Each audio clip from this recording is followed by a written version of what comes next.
In this bulletin, a fire breaks out in Sydney, industrial action by energy workers, and an inquiry into regional crime. It's 12 o'clock. Good afternoon. I'm Darren McAlane with the Midday News. Firefighters are working on a blaze at a hotel in Sydney's inner west. Traffic along Parramatta Road at Burwood is at a standstill as crews try and bring the blaze under control. Fire and Rescue Superintendent Adam Dewberry says flames broke out on the second level. We have an area that we're interested in, and a couple of items in that area are some lithium-ion batteries, but that's not confirmed yet. That is just a line of inquiry for our expert fire investigators who will be on scene shortly. Endeavour Energy says it's actively working to resolve a pay dispute affecting hundreds of Sydney customers. As part of a rolling industrial action, some of the company's workers are refusing to complete services like switching, which delay connections to the grid. The provider has offered a 13.5% pay rise over 3 years, but workers are demanding 24%.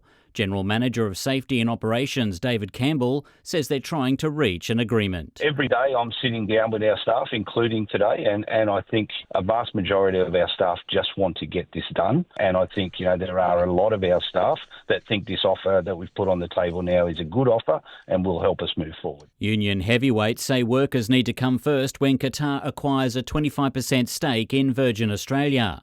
Qatar has been criticised for its track record with female staff members and passengers.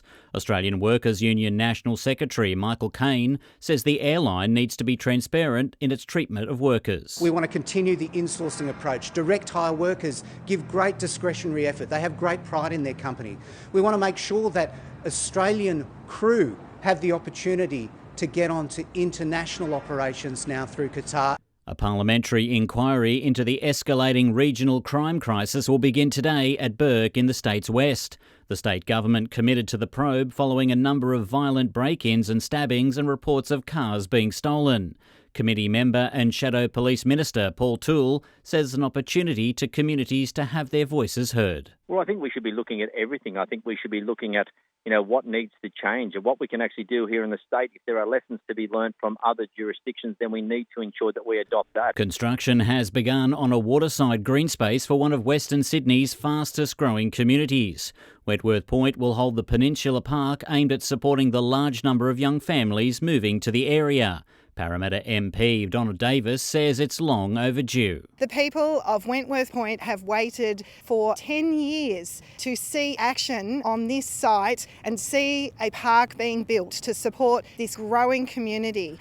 Australians are among some of the world's biggest clothing consumers, importing more than 1 billion garments annually. Each year, more than half are sent to landfill. RMIT Professor Alice Payne says the general waste is not the place for broken clothing. If we put our clothes in the general waste or in the curbside recycling, it will just go into landfill, which means, that's the waste of the resources that went into the clothing.